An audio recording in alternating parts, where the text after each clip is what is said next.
Ooh, hey everybody. My name is Elizabeth Caldwell. I'm the news director at Public Radio Tulsa. Thanks for tuning in for our live at lunch. This is our noon newscast. So first of all, the big world news is that there is a new pope. Yes, that's right. White smoke came out of the chimney at the Vatican. So we're soon going to learn who the new pope is. But that's all the way over there in Rome.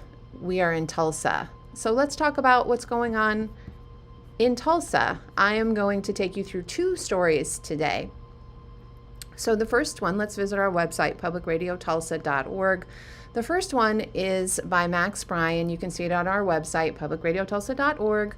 The Tulsa County Sheriff is seeing more ICE holds than previous years, and the sheriff is looking to hold these immigrant detainees indefinitely. So as of April 28th, the jail in Tulsa, the David L. Moss Correctional Center, had roughly 230 ICE detainees. I'm not actually sure how that compares to previous years, but they're saying it's more. And it's important to note that they say that these are not locals. Most of these people are coming from Oklahoma City and Dallas. And as per history, these detainees, these ICE or immigrant detainees being held on an immigration hold, they can only stay for a certain period of time. Either ICE has to take them into custody away from the county jail, or they get released. But Sheriff Vic Regalado, Tulsa County's sheriff, wants to change that. The purpose is to hold detainees that are either getting ready to get deported or maybe having a court. So that means there would be no end to the confinement, no end date for ICE holds.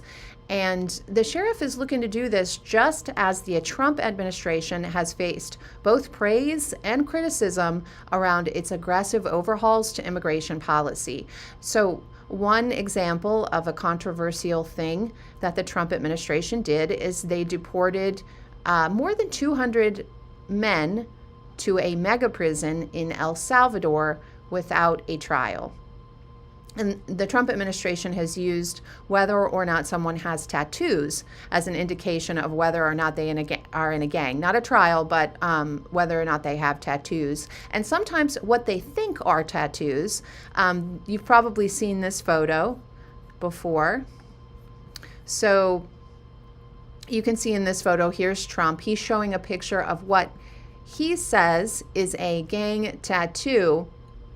But he later went on in an interview and insisted that these MS-13 letters that you see here are actually on this guy's hand instead of just a marker meant to say what these tattoos could mean. So he didn't understand that those were photoshopped letters or wouldn't admit it. So despite these sort of red flags around due process, Sheriff Regalado says making these distinctions about due process, that's not really something that is in his lane. Since I've taken office in 2016, I have not seen an issue with anybody regarding due process. But that's certainly the federal government's issue to ensure that these people are receiving that. So just a quick update on a pretty prominent case, the case of Kilmar Abrego Garcia. He's the Maryland man who had been living in the USA for around 2 decades before he was deported to El Salvador wrongfully. The Trump administration said it was wrong, but he is still in foreign custody, and the Trump administration is fighting court orders to release more information on what they have done to get him back. So the U.S. Supreme Court told the Trump administration they need to facilitate Abrego Garcia's return, but the judiciary has accused the administration of doing nothing to remedy the situation. So in the meantime, ICE officials have claimed they arrested more than 66,000 undocumented immigrants during President Donald Trump's first 100 days in office. So what else has President Trump done in his first 100 days in office? Well, tariffs. Even though I have seen in some media reports that the administration is desperate to roll back their 145% China tariffs, that fee is still standing, and it's starting to show up on imports. So this NPR story published yesterday shows that cargo at the Port of Los Angeles, I was going to show you that. Cargo at the Port of Los Angeles is down 35%. But this article also says we're not really going to understand the effects of these tariffs. We're not going to understand the effects of these fees for a little bit.